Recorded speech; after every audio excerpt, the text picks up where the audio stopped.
Hello សួស្តីបងប្អូនអ្នកគ្នាបើខាំបីនៅក្នុងវីដេអូនេះយើងតពីវីដេអូមុនអ្នកគ្នាចឹងវីដេអូមុនយើងបានធ្វើច្រើនទី1តទៅនឹងការ connect ទៅ MySQL ទី2យើង migration ដាក់table មួយចំនួនទៅកាន់ MySQL ហើយក៏ run command line ដើម្បីបង្កើត controller model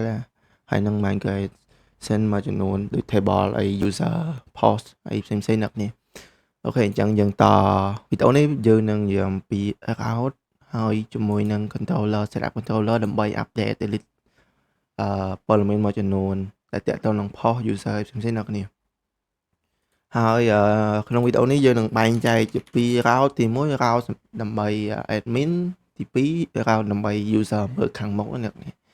ញ្ចឹងយើងបែងចែកជា2ខាងផ្នែក admin ផ្សេងខាងផ្នែក user មើលផ្សេងអូខេអញ្ចឹង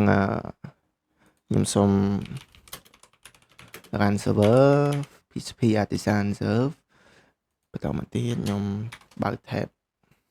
មួយទៀតខ្ញុំ run deal អូខេបន្តមកទៀតខ្ញុំនឹងចាប់ផ្ដើមបើកវានៅលើ browser គឺវីដេអូមុនគឺវាចេញតម្រូវបែបនេះអ្នកនាងអញ្ចឹងខ្ញុំបើកចេញពី2មកអូខេហើយអានេះជា ChatGPT ដែលយើងបានប្រើលើកមុនអ្នកនាងអញ្ចឹងយើងបានឲ្យវា generate មួយចំនួនដែលទាក់ទងនឹង table ដូចលើកមុនវីដេអូមុនអ្នកនាងអូខេអញ្ចឹងអូខេចេះទៅខ្ញុំដកអានេះចេញហើយខ្ញុំបែងចែកអានេះជា2ជាមួយនឹងbrowser ផងយើងអូខេអញ្ចឹងយើងទៅមើលlayout default របស់ Laravel យើងបានកែលើមុនវីដេអូមុនគឺចេញបែបហ្នឹងអ្នកនេះហើយមាន login ហើយនឹង register អញ្ចឹង login នេះគឺpackage brief ជាអ្នករៀបចំឲ្យទេអញ្ចឹងអានេះជា default នៅពេលដែលយើង install package brief អូខេអញ្ចឹងវាឲ្យយើងជា default គឺមាន login register ហើយនឹង dashboard អញ្ចឹងនៅពេលដែលយើង login វានឹងចេញ dashboard អីចឹងអូខេជាមួយខ្ញុំ register ចឹងខ្ញុំប្រើ extension មួយនេះដើម្បី autofill បន្តមកទៀត register អូខេបន្តមកទៀតវានឹងចេញ dashboard នេះជា code ជា default របស់ Laravel brief ដែរអញ្ចឹងវាមាន3 4ហ្នឹងអូខេអញ្ចឹងវាមានprofile មាន update profile ព័ត៌មានហើយនឹង update password ហើយនឹង delete account អូខេអញ្ចឹងជា default ហ្នឹងគេហើយយើងកែអ្វីដែលយើងត្រូវកែទី1ដោយសារយើងទី1យើងត្រូវបែងចែក admin ហើយនឹង user អូខេអញ្ចឹងនេះជា file .php របស់ admin ហើយអានេះជា web យើងបែងចែកអញ្ចឹងទៅហើយដោយសារយើង default ហ្នឹងគេអញ្ចឹងយើងស្រួលទេយើងគ្រាន់តែកែតិចតួចទៅអូខេអញ្ចឹងកន្លែងនេះយើងកែដើម្បីបែងចែកយើងដាក់ prefix វា admin អ្នកនេះគឺ serve បន្ថែមទៀតអូចាំតិចនោះនេះអញ្ចឹងនៅពេលដែលយើងreload យើងដាក់ prefix មានថាយើងត្រូវ add route បន្ថែម admin like ដូចចេះអ្នកនេះអូខេអញ្ចឹងយើង move dashboard នេះទៅ admin របស់យើងអូខេអញ្ចឹង not found ដោយសារយើង move ហើយអញ្ចឹងយើង remove middleware អីផ្សេងដោយសារវានៅក្នុង middleware នេះហើយអូខេអញ្ចឹងនៅពេល reload យើងដាក់ admin អូខេគឺវាដាក់ធម្មតាអញ្ចឹងមានថាតំណាងនេះគឺតំណាងឲ្យ admin ហើយខាងមុខ8នេះគឺតំណាងឲ្យ user អូខេយើងបែងចែកជា2ហ្នឹងអញ្ចឹងតើតើក្នុង layout យើងកែតិចទៅអ្នកនេះអញ្ចឹងយើងបែងចែកមកដោយសារនេះជា default គឺមាន app guest ហើយនឹង navigation អញ្ចឹងយើង add មួយទៀតមកយើងដាក់ថា admin ព្រោះតែអានេះយើងអាច run command line បានទេអ្នកនេះតែធ្វើអញ្ចឹងលឿន ហើយយើង copy មកហើយយើងដាក់នៅក្នុង admin វិញយើងអូខេចឹងខ្ញុំសុំ pin វាកន្លែងនេះហើយខ្ញុំ close all ដើម្បី close file ផ្សេងហើយយើងដាក់នេះចឹង admin page យើងគ្រាន់តែកែ layout មាន menu មានអីចឹងកុំឲ្យដូចនេះទៅអានឹងយើងបែងចែកជា2អូខេចឹងខ្ញុំសុំអានេះ style ផងយើងទេខ្ញុំកែលឿនៗអ្នកនេះចឹងខ្ញុំ remove navigation នេះចោលខ្ញុំដាក់ sidebar ខ្ញុំកែដាក់ sidebar អូខេតមកទៀតខ្ញុំ leave noise ទាំងអស់ខ្ញុំបើកI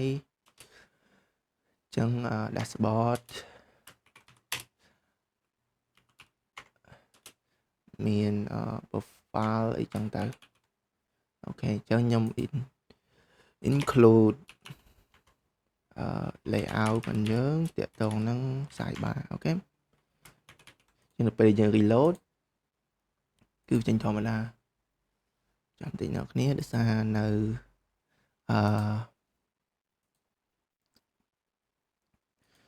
file របស់យើងតាក់ទងនឹង file dashboard របស់យើងគឺវា include app layout អញ្ចឹងវា include user layout អញ្ចឹងយើងដូរទៅ admin layout តោះទៀតវារកឃើញនេះអ្នកគ្នាដោយសារយើងអត់ទាន់បានបង្កើត layout component អញ្ចឹងអ្នកគ្នាចូលទៅកាន់ app ហើយចូល view ចូល component អញ្ចឹងវាមានពីរបែបនេះហើយជា default របស់ brief package យើងគ្រាន់តែ copy ហើយបន្តទៀតយើងដាក់ថា admin component ហើយយើងដូរ view ហ្នឹងទៅជា admin អូខេហើយយើង copy នេះយើងដូរទៅ class name គឺ admin layout ក៏ទៅដូចខ្ញុំនិយាយចឹងអ្នកគ្នាកន្លែង component នេះគេមាន command line គេដែលល្បីគេមាន command line គេប៉ុន្តែខ្ញុំអត់ប្រើអ្នកគ្នាចង់ដឹង command line គេអ្នកគ្នាគ្រាន់តែវាយ PHP artisan ចឹងវា list ទាំងអស់ទាក់ទងនឹង command line មួយចំនួនដែលល្បីមានចឹងជាស្ដែងនេះដូចប្រហែលជាអានេះអ្នកគ្នាចឹង PHP artisan make component ទៅហើយយើងដាក់ឈ្មោះ admin layout ទៅក៏វាចេញដូចគ្នាដែរអូខេចាញ់មក shell វាយចឹងខ្ញុំ copy paste មកដោយសារយើងមានគេមានស្រាប់ហើយចឹងប៉ុណ្ណឹងចឹងនៅពេលដែលយើង reload គឺវាចេញបែបនេះអូខេអញ្ចឹងមានថា admin របស់យើងគឺប្រើ layout admin អូខេចឹងយើងមកកែ admin layout របស់យើងវិញចឹងខ្ញុំសុំដូរ display ទៅ display ហើយមានមកខាងអូខេបែបនេះហើយតាក់ទងជាមួយនឹង header យើងដាក់វាជា div នៅក្នុងហ្នឹងទៅគឺវាបែងចែកជាពីរអ្នកនេះអូខេហើយខ្ញុំសុំដាក់ flex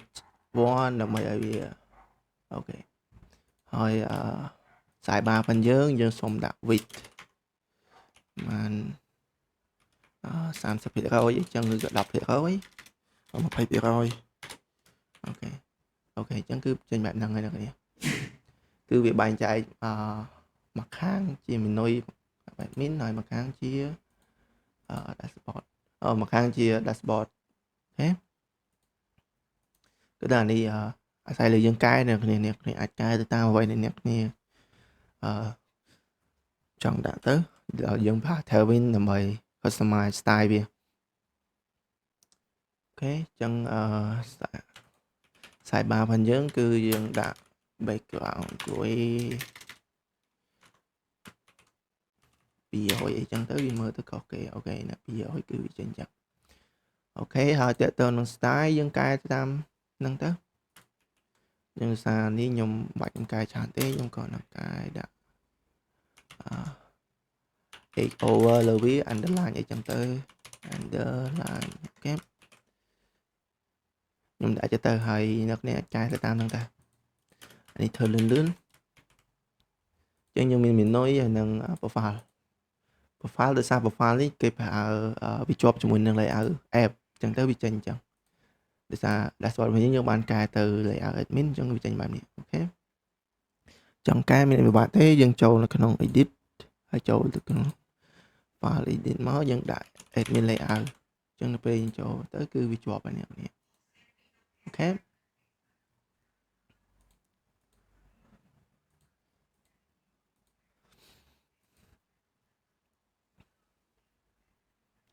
អូខេអានេះយើង customize ទៅនឹង admin ផងយើងអូខេបន្តទៀតយើងនឹង add route ដើម្បីកែ user post អីផ្សេងៗអញ្ចឹងយើងមាន dashboard ហើយបន្តទៀតយើងដោយសារយើង migration ហើយយើងមាន table មួយចំនួនហើយ controller មួយចំនួនអញ្ចឹងយើងមាន user មាន post មាន comment អញ្ចឹងខ្ញុំដាក់ user មុនអ្នកនេះអញ្ចឹងខ្ញុំដាក់ route resource យើងអាចទៅសេមួយទៅក៏បានដែរ get មាន point អញ្ចឹងណានេះ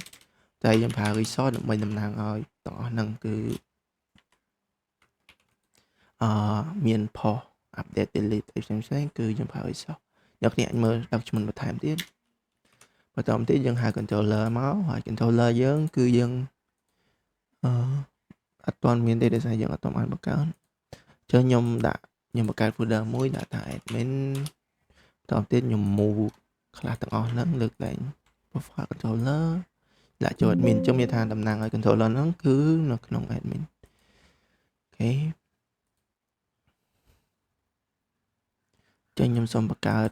មួយទៀតគឺ user controller speed អូខេហើយខ្ញុំ copy តិចតួចមកកុំឲ្យថតសោះនេះហើយខ្ញុំ add name space វាគឺនៅក្នុង admin folder ហើយយើង import controller class របស់យើងគឺ app http controller អូខេហើយខ្ញុំដូរអានេះទៅជាclass គឺ user controller ហើយដំបូងគឺយើង index ចាំមើលថាដំបូង page គឺ index តាមទៀតវានៅ view របស់យើង user index ដោយសារយើងអត់ទាន់មានអញ្ចឹងយើងត្រូវបង្កើតវាយើងបង្កើត admin មួយមកយើងបែងចែកពីរដូចយើងបាននិយាយ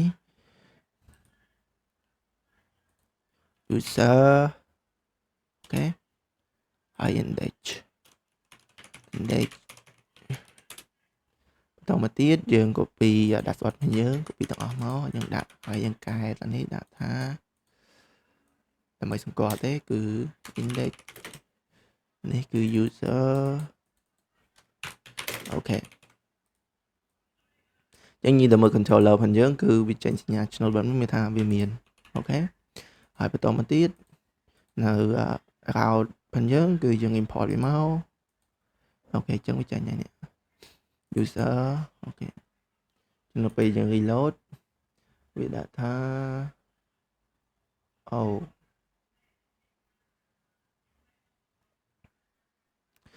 ដោយសារយើង move file controller នេះចេញ